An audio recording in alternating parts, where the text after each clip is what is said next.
আম্মা কলেজে যাইতাছি, রান্না বান্না সব কইরা রাখেন। শুক্রবার তো কলেজ বন্ধ থাকে বৌমা। আপনি বুঝবেন না, এখন এক্সট্রা ক্লাস হয়।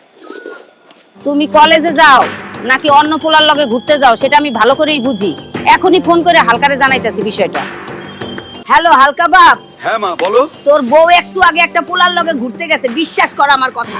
আরে রাখো তোমার কথা, আমার বউ যথেষ্ট ধার্মিক আর পর্দাশীল, ও কোনোদিনও এইসব করবো না, যত সব বাজে কথা। ওপরে পর্দা নিচে গর্তা। জান, তোমার আজকে আসতে এত লেট হলো কেন? আরে বালের এক শাশুড়ি আছে বাসায়, তারে কৈফত দিয়ে আসতেই দেরি হয়ে গেছে। বউ, কই আছো এখন? আমি তো কলেজে আছি, ক্লাস করতেছি। শুক্রবার তো কলেজ বন্ধ থাকে।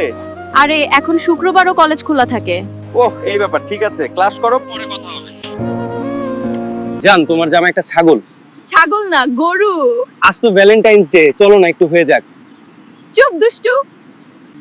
জান, আজ রুম ডেটে যাব। তুমি কিন্তু বলেছিলে ভ্যালেন্টাইন্স এর দিন যা চাইবো তোর তাই দিবে। অন্য একদিন যাই। তুমি অনেক সুন্দর লাগছে। অনেকক্ষণ যাবত খেয়াল করছি আপনারা এখানে ব্যাট টাচ করছেন। স্যার আমরা এখানে এমনি বসে আছি। কিছু করুন। চুপ করুন, আমি সব দেখছি। এত কথা বলার সময় নেই, জলদি এখন 50,000 টাকা জরিমানা দিন। ওরে বাবারে, এত টাকা! হায় রে বেঈমান, বিপদে রেখে পালাচ্ছে।